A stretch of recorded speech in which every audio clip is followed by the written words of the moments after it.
몬테네그로 버스기사 마르코의 이야기. 일화 작은 도시의 평범한 남자. 아드리아의 푸른 물결이 부서지는 발칸반도 한쪽 작은 나라 몬테네그로가 있습니다. 그 중에서도 코토르는 바다와 산이 어우러진 아름다운 도시입니다. 천년의 세월을 견뎌온 중세의 성벽이 여전히 도시를 품고 있고, 좁은 골목길 사이로는 바닷바람에 실려온 짠 내음이 스며듭니다. 이곳에서 한 남자가 매일 아침을 맞이합니다. 그의 하루는 언제나 같은 시간, 같은 풍경으로 시작됩니다. 안녕하세요. 제 이름은 마르코입니다. 올해 55, 이 도시에서 나고 자란 평범한 버스 운전기사예요. 벌써 20회가 넘도록 같은 노선을 달리고 있습니다. 새벽 5시가 되면 잠에서 깨어나 차가운 세면대에서 얼굴을 씻고 안에 밀리차가 끓여준 진한 커피 한 잔으로 하루를 시작해요. 차고지까지 걸어가는 15분 동안 코토르만에서 불어오는 바닷바람이 제 뺨을 스쳐갑니다. 그 바람 속에는 소금기와 함께 어머니의 손길 같은 고향 냄새가 섞여 있어요. 차고지에 도착하면 가장 먼저 하는 일이 버스 점검입니다. 타이어 공기압을 확인하고 엔진 오일을 체크하고 브레이크가 제대로 작동하는지 살펴보죠. 이 버스는 저에게 단순한 교통수단이 아니라 매일 수십 명의 소중한 생명을 맡겨받는 그릇이거든요. 점검을 마치고 나면 첫 차를 몰고 나섭니다. 아침 햇살이 코토르만의 푸른 바다를 황금빛으로 물들이는 순간 저는 늘 같은 생각을 해요. 오늘도 모든 승객을 안전하게 모셔야지. 첫 정류장에서 기다리고 계신 분은 언제나 마리아 할머니예요. 75이 넘으신 할머니는 매일 아침 6시 버스를 타고 시장으로 가십니다. 50년 넘게 같은 자리에서 야채를 파시는 분이죠.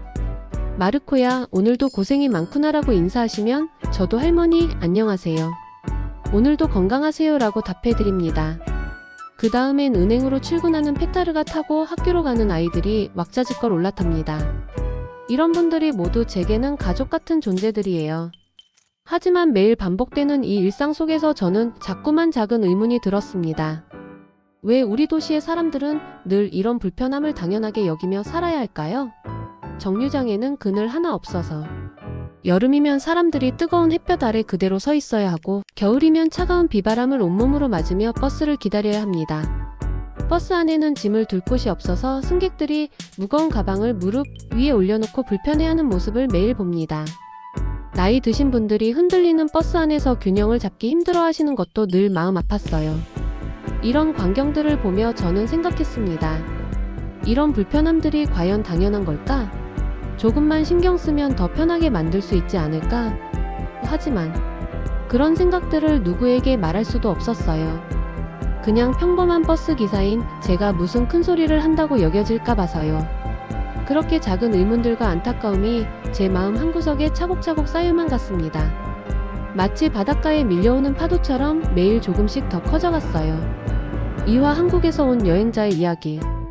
그러던 어느 화창한 봄날이었습니다. 4월의 코토르는 정말 아름다워요. 겨울 동안 잠들어 있던 도시가 깨어나면서 관광객들이 하나둘씩 몰려들기 시작합니다.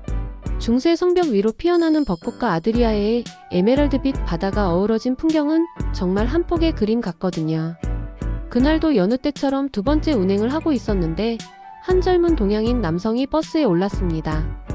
깔끔한 캐주얼 차림에 친근한 미소를 지은 그분은 다른 관광객들과는 뭔가 달라 보였어요. 카메라를 목에 걸고 있었지만 사진을 찍기보다는 주변을 유심히 관찰하는 모습이었거든요. 버스가 출발하자 그분이 영어로 저에게 말을 걸어왔습니다. Excuse me, this city is really beautiful. The view from the bus is amazing. 저도 서툰 영어로 대답했죠. Thank you. I'm happy that you like our hometown. 그분은 한국에서 온 관광객이라고 자신을 소개했어요. 김민준이라는 이름의 30대 중반 남성이었습니다. 처음에는 단순한 관광 이야기를 나누었는데 점점 더 깊은 대화로 이어졌어요. 저는 도시 계획을 공부하는 사람이에요. 여러 나라를 다니면서 각 도시만의 특별한 아이디어들을 찾아보고 있거든요. 그분의 말에 저는 흥미가 생겼습니다. 우리 코토르에도 그런 특별한 게 있나요? 하고 물어보니 그분은 웃으며 대답했어요. 물론이죠. 하지만 제가 사는 나라에는 정말 신기한 것들이 많아요. 그때부터 김민준 씨가 들려준 한국의 이야기는 저에게 완전히 새로운 세상을 보여주었습니다. 한국에는 엘리베이터에서 잘못된 층수 버튼을 눌러도 다시 2번 누르면 취소가 되는 기능이 있어요. 처음에는 별거 아닌 것 같지만 실제로 사용해보면 정말 편리하거든요. 저는 그 말을 듣고 깜짝 놀랐습니다. 그런 작은 배려까지 생각해서 만든다니요. 그분은 계속해서 더 놀라운 이야기들을 들려주었어요. 그리고 횡단보도 앞에는 여름에 큰 우산 같은 그늘막이 설치되어 있어서 신호를 기다리는 사람들이 햇볕에 타지 않아도 돼요. 특히 노인분들이나 아이들에게 정말 도움이 되죠. 식당에 가면 테이블마다 작은 벨이 있어서 큰 소리를 내지 않고도 종업원을 부를 수 있어요. 조용한 성격인 사람들에게는 정말 고마운 시설이죠. 김민준 씨는 마치 보물을 자랑하듯이 한국의 다양한 생활 배려 아이디어들을 소개해 주었습니다. 지하철역의 스크린도어, 버스 정류장의 실시간 도착 정보, 공중화 장질에서도 사용자를 배려한 작은 장치들. 모든 게 신기했어요. 그분은 이런 것들이 하루아침에 생긴 건 아니에요. 누군가 불편함을 느끼고 그걸 해결하려고 고민하고 실제로 행동에 옮긴 결과조라고 설명해 주었습니다. 버스에서 내리기 전 김민준 씨가 마지막으로 한 말이 지금도 제 귀에 선합니다. 마르코 씨, 당신 같은 분이 있다면 이 아름다운 도시가 더욱 살기 좋은 곳이 될 수 있을 거예요. 작은 변화부터 시작해보세요. 그분이 버스에서 내린 후에도 저는 한동안 그 말을 되새겼습니다. 마치 다른 세상의 이야기를 들은 것 같았거든요. 사마 불편함 속에 살던 우리 도시. 그 한국인 관광객 김민준 씨의 이야기를 들은 후 저는 우리 도시의 일상을 완전히 새로운 눈으로 보게 되었습니다. 그동안 당연하다고 여겼던 불편함들이 하나둘씩 눈에 띄기 시작했어요. 마치 안개가 걷히면서 지금까지 보지 못했던 풍경이 드러나는 것 같았습니다. 가장 먼저 눈에 들어온 건 정류장이었어요. 코토르의 여름은 정말 뜨겁습니다. 7월, 8월이 되면 기온이 35도를 넘나들고 아스팔트에서 올라오는 열기는 숨이 막힐 정도예요. 그런데 우리 정류장에는 그늘 하나 없었습니다. 사람들이 뜨거운 아스팔트 위에서 버스를 기다려야 했어요. 특히 마리아 할머니 같은 연세 드신 분들이 떼약볕 아래 서 계시는 모습을 보면 마음이 너무 아팠습니다. 겨울도 마찬가지였어요. 코토르의 겨울은 춥고 비가 많이 와요. 아드리아해에서 불어오는 바람은 뼛속까지 시리고 갑자기 내리는 소나기에 사람들이 비를 맞으며 버스를 기다려야 했습니다. 우산을 가져오지 않은 승객들은 버스 안에 올라와서도 한참 동안 물방울을 털어내야 했죠. 저는 버스 안에서 에어컨을 틀고 히터를 켜며 편안히 앉아있지만 밖에서 기다리는 분들은 추위와 더위를 온몸으로 견뎌내야 하는 거였어요. 그걸 보면서도 지금까지는 원래 그런 거지 뭐하고 넘어갔는데 이제는 그게 너무 미안하고 안타까웠습니다. 식당에서의 경험도 새롭게 느껴졌어요. 점심시간이 되어 근처 레스토랑에 들어가면 종업원을 부르기 위해 큰 소리를 내야 했습니다. 저기요. 하고 외쳐야 했는데 조용한 성격인 저는 그게 늘 부담스러웠어요. 때로는 목소리가 작아서 못 듣는 경우도 있었고 바쁜 시간에는 여러 번 불러야 했습니다. 그럴 때면 괜히 미안한 마음이 들고 다른 손님들의 시선도 부담스러웠죠. 특히 나이 드신 분들은 더 힘들어 보였어요. 목소리가 작아진 할아버지, 할머니들은 종업원을 부르기 위해 애를 쓰시는 모습이 안쓰러웠습니다. 한국에서는 테이블마다 작은 벨이 있어서 조용히 눌러도 된다는 이야기를 듣고 나니 우리가 얼마나 불편하게 살고 있었는지 깨달았어요. 제가 모는 버스 안의 문제점들도 하나씩 보이기 시작했습니다. 승객들이 가방이나 짐을 둘 곳이 없어서 무릎 위에 올려놓거나 바닥에 둬야 했어요. 무거운 시장 봉투를 들고 오신 할머니들, 학교 가방을 메고 온 학생들, 여행용 캐리어를 끌고 온 관광객들. 모두들 짐 때문에 불편해했습니다. 비가 오는 날이면 더 심각했어요. 젖은 우산들이 바닥에 물을 흘려서 미끄러워지곤 했거든요. 몇 번은 넘어질 뻔한 승객들도 있었어요. 그리고 손잡이도 문제였습니다. 키가 작은 분들이나 어린이들은 천장에 손잡이를 잡기 어려워했고 급정거할 때 중심을 잃고 휘청거리는 모습을 자주 봤습니다. 이런 모든 것들이 그냥 원래 그런 것, 어쩔 수 없는 것이라고 생각했는데 김민준 씨의 이야기를 들은 후로는 왜 이래야만 할까? 조금만 신경 쓰면 더 편하게 만들 수 있지 않을까? 라는 생각이 계속 들었어요. 매일 보던 풍경이 완전히 다르게 보이기 시작한 거죠. 사와 마음에 새겨진 작은 씨앗. 그 한국인 관광객 김민준 씨가 코토르를 떠난 지 일주일이 지났지만 그분이 들려준 이야기는 제 마음속에서 계속 맴돌았습니다. 마치 작은 씨앗 하나가 제 가슴 깊은 곳에 심어진 것 같았어요. 그 씨앗은 하루가 지날수록 더 크게 자라나는 것 같았습니다. 밤이 되어 집으로 돌아가는 길에도 그 이야기가 떠올랐어요. 코토르의 좁은 골목길을 걸으며 집으로 향하는 동안 저는 자꾸만 주변을 둘러보게 되었습니다. 여기에 가로등이 하나 더 있으면 밤길이 더 안전할 텐데, 이 계단에 난간이 있으면 할머니들이 오르내리기 편할 텐데, 이런 생각들이 끊임없이 떠올랐어요. 집에 도착해서 아내 밀리차와 저녁을 먹으면서도, 텔레비전을 보면서도, 심지어 잠자리에 누워서도 그 이야기가 머릿속을 떠나지 않았습니다. 엘리베이터 버튼 취소 기능, 횡단보도 그늘막, 식당 테이블 벨, 이런 것들이 단순한 기술이나 시설이 아니라 사람을 배려하는 따뜻한 마음에서 나온 것이라는 걸 깨달았거든요. 저는 밤마다 스스로에게 질문했습니다. 왜 우리 도시에도 이런 것들이 없을까? 누군가 시작해야 하는 거 아닐까? 그 누군가가 왜 나는 안 될까? 처음에는 내가 뭘 할 수 있겠어? 나는 그냥 평범한 버스 운전기사인데 라고 생각했습니다. 대학도 나오지 않았고 특별한 기술이 있는 것도 아니고 돈이 많은 것도 아니었거든요. 하지만 시간이 지날수록 그 생각이 바뀌었어요. 오히려 매일 수십 명의 시민들을 만나는 버스 운전기사이기 때문에 뭔가 할 수 있지 않을까 하는 생각이 들기 시작했거든요. 마리아 할머니의 불편함도, 페타르의 작은 불만도, 학생들의 짐 걱정도 모두 제가 직접 보고 느끼는 것들이었어요. 어느 날 밤 저는 침대에 누워서 천장을 바라보며 깊은 생각에 잠겼습니다. 창밖으로는 아드리아해에서 불어오는 바닷바람 소리가 들려왔어요. 그 바람 소리를 들으며 저는 문득 어릴 적 할아버지가 해주신 말씀이 떠올랐습니다. 마르코야, 큰 나무도 작은 씨앗에서 시작되는 거란다. 중요한 건 씨앗을 심는 용기지. 그날 밤 저는 결심했습니다. 비록 작은 것부터라도, 제가 할 수 있는 것부터라도 사람들의 불편을 조금이라도 덜어줄 수 있는 일을 해보자고요. 김민준 씨가 들려준 한국의 사람을 위한 작은 배려를 우리 코토르에도 심어보고 싶었습니다. 다음날 아침 평소보다 일찍 일어나서 차고지로 향했어요. 제 버스를 바라보며 생각했습니다. 여기서부터 시작해보자. 내가 매일 모는 이 버스부터 사람들이 더 편하게 탈 수 있도록 만들어보자. 제 마음속에 심어진 작은 씨앗이 싹을 틔우기 시작하는 순간이었어요. 그날부터 저는 버스를 운전하면서도 승객들의 불편함을 더 자세히 관찰하기 시작했습니다. 어떤 부분에서 불편해하는지, 어떤 것을 필요로 하는지, 어떻게 하면 더 편안하게 해드릴 수 있을지, 이런 것들을 매일매일 노트에 적어나갔어요.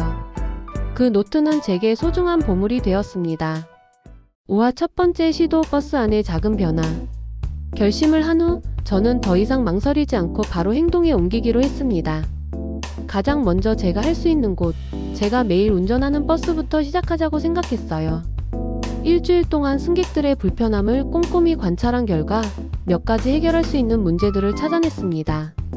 주말이 되자 저는 아들 니콜라와 함께 작은 공사를 시작했습니다.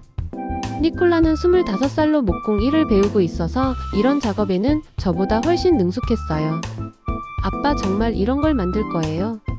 처음에는 의아해했지만 제가 왜 이런 일을 하려는지 설명해주자 열심히 도와주었습니다. 가장 먼저 시작한 것은 좌석 및 수납 공간이었어요. 승객들이 가방이나 작은 짐을 안전하게 둘 수 있도록 각 좌석 아래에 작은 서랍 같은 공간을 만들었습니다. 생각보다 어려운 작업이었어요. 버스의 구조를 해치지 않으면서도 실용적인 공간을 만들어야 했거든요. 니콜라가 정확한 치수를 재고 저는 목재를 자르고 조립했습니다.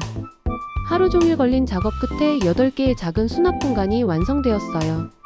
크기는 작지만 가방이나 우산, 쇼핑백 정도는 충분히 들어갈 만했습니다. 그리고 무엇보다 승객들이 짐을 바닥에 두지 않아도 되니까 안전성도 높아졌죠. 두 번째로 한 일은 천장에 접이식 손잡이를 추가로 다는 것이었습니다. 기존의 손잡이는 키가 큰 사람들에게 맞춰져 있어서 키가 작은 분들이나 어린이들이 잡기 어려웠거든요. 높이를 조절할 수 있는 접이식 손잡이를 만들어서 어떤 키의 사람도 편안하게 잡을 수 있도록 했습니다. 우산 꽂이도 따로 만들었어요.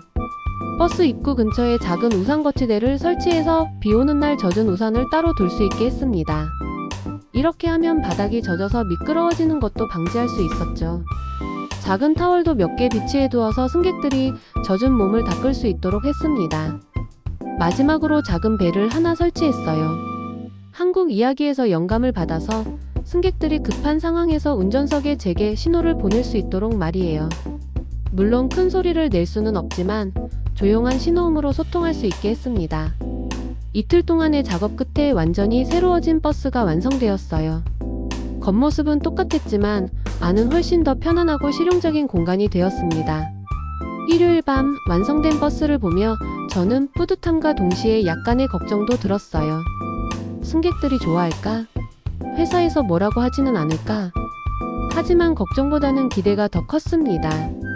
월요일 아침 첫 운행에서 승객들의 반응을 보는 게 정말 기다려졌어요. 그날 밤 저는 오랜만에 설렘을 안고 잠자리에 들었습니다. 마치 어린 시절 소풍을 앞둔 것처럼 말이에요. 월요일 아침 개조된 버스로 첫 운행을 시작했습니다. 첫 번째 승객은 역시 마리아 할머니였어요.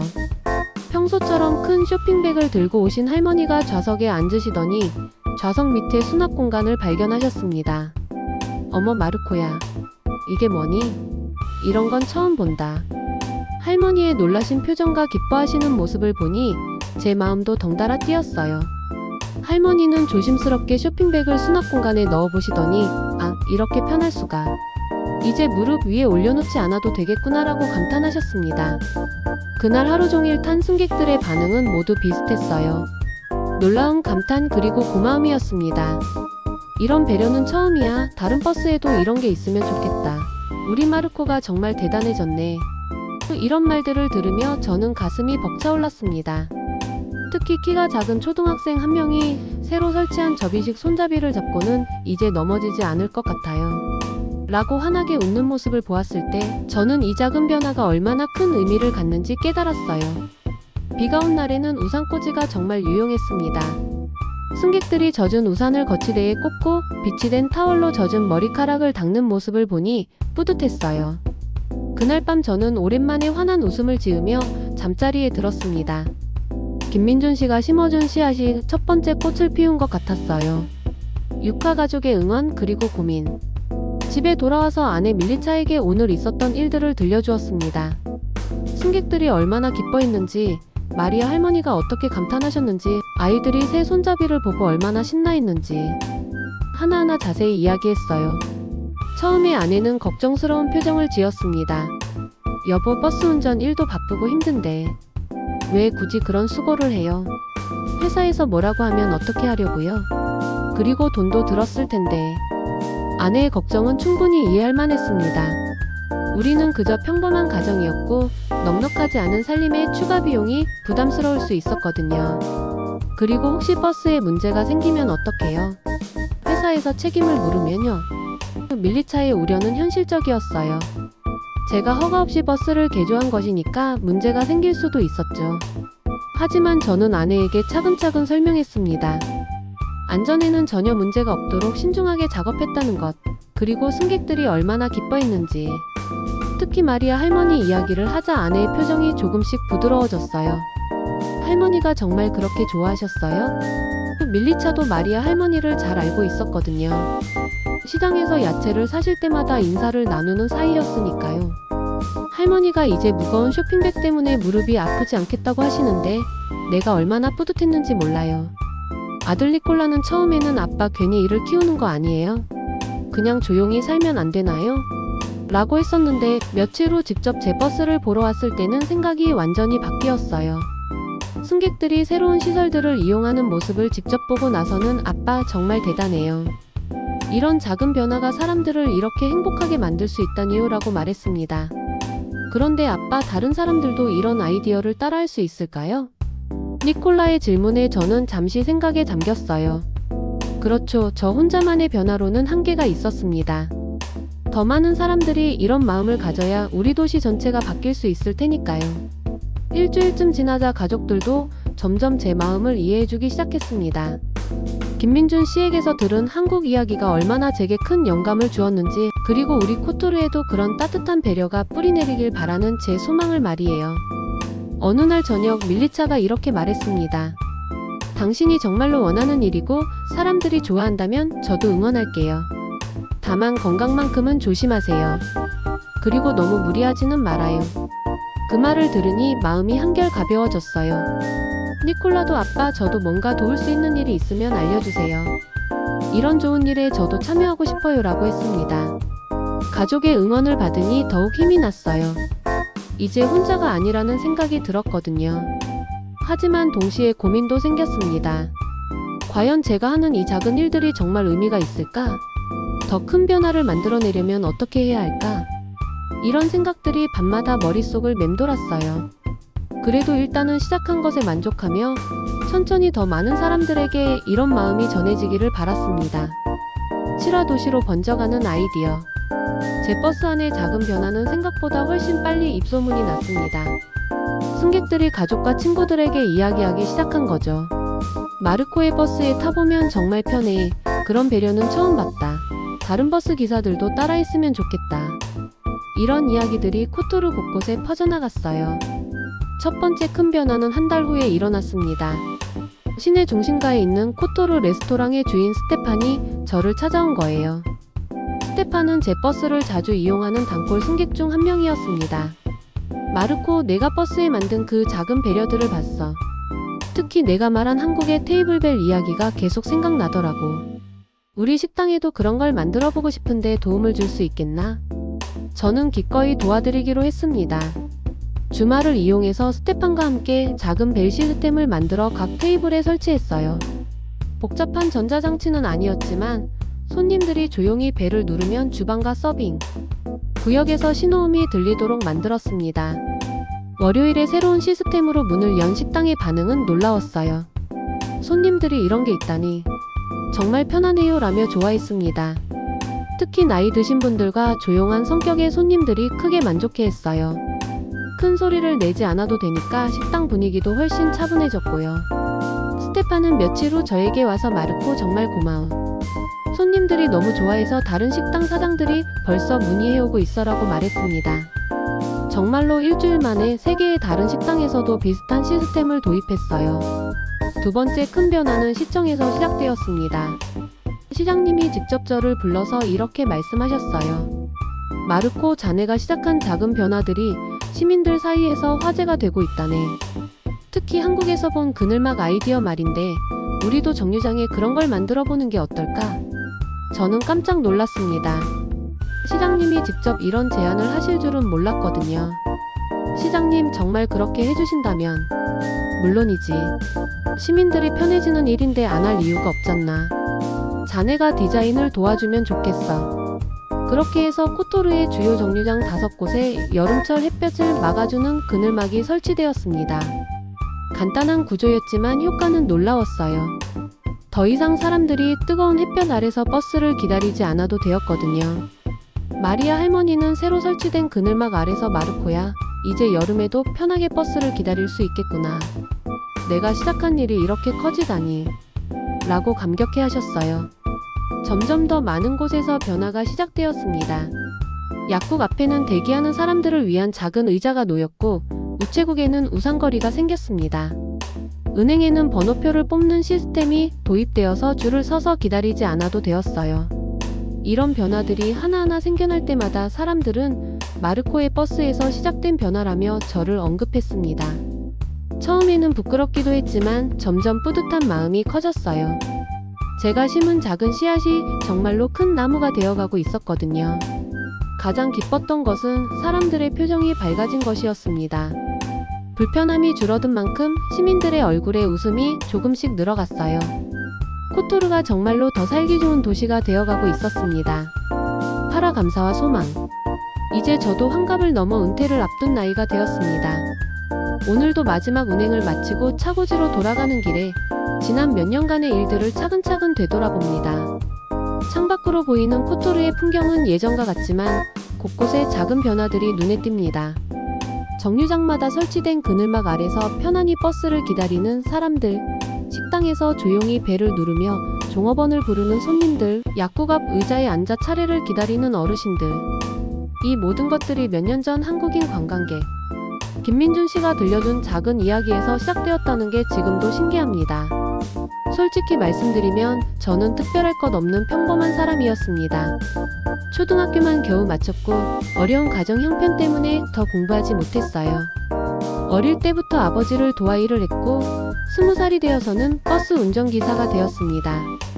큰 꿈이 있었던 것도 아니고 특별한 재능이 있었던 것도 아니에요. 그냥 매일 같은 시간에 일어나서 버스를 몰고 집에 돌아가 가족과 저녁을 먹고 텔레비전을 보다가 잠드는 그런 평범한 사람이었죠. 하지만 김민준 씨가 들려준 그 작은 이야기가 제 인생을 완전히 바꿔놓았습니다. 엘리베이터 버튼 취소 기능, 횡단보도 그늘막, 식당 테이블 벨. 이런 것들이 단순한 기술이나 편의시설이 아니라 사람을 배려하는 따뜻한 마음에서 나온 것이라는 걸 깨달았거든요. 그분이 마지막에 하신 말씀이 아직도 제 귀에 선합니다. 작은 변화부터 시작해보세요. 그 한마디가 제 마음에 씨앗을 심었고 그 씨앗이 자라서 우리 코토르 전체에 작은 기적을 만들어냈어요. 처음에는 정말 작은 것들이었습니다. 제 버스 안에 만든 수납 공간, 접이식 손잡이, 우산꽂이. 이런 것들이 뭐 대단한 건가 싶기도 했어요. 하지만 마리아 할머니가 처음 그 수납 공간을 보고 기뻐하시던 모습, 키 작은 아이가 새 손잡이를 잡고 웃던 모습을 보면서 깨달았습니다.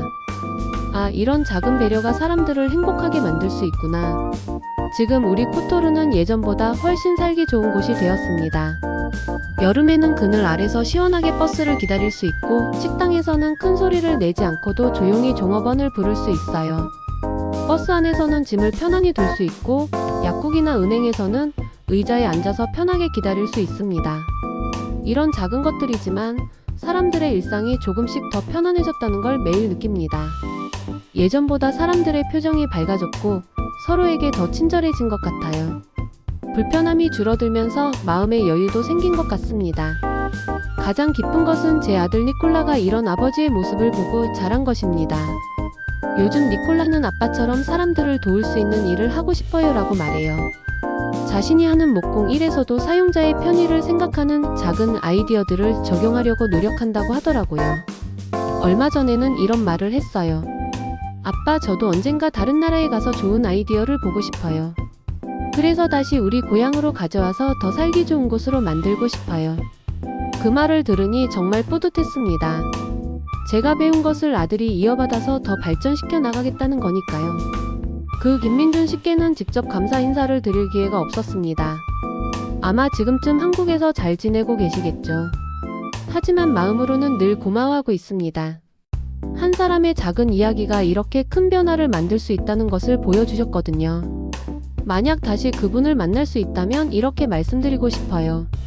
선생님이 들려주신 이야기 덕분에 우리 도시가 더 따뜻해졌습니다. 그리고 저는 삶의 진짜 의미를 배웠어요. 감사합니다. 지금도 어딘가에서 누군가는 작은 친절과 배려로 세상을 조금씩 더 따뜻하게 만들고 있겠죠. 그런 생각을 하면 마음이 참 따뜻해집니다. 저도 비록 은퇴를 앞두고 있지만 앞으로도 제가 할 수 있는 작은 일들을 계속 찾아서 해나가고 싶어요. 오늘 저녁에는 김민준 씨가 있을 한국 쪽을 바라보며 조용히 감사 인사를 드릴 생각입니다. 그리고 우리 아들 니콜라에게도 말해주고 싶어요. 작은 씨앗 하나가 큰 숲을 만들 수 있다는 걸 잊지 마라. 내가 심는 작은 친절들이 언젠가는 더 아름다운 세상을 만들어낼 거야.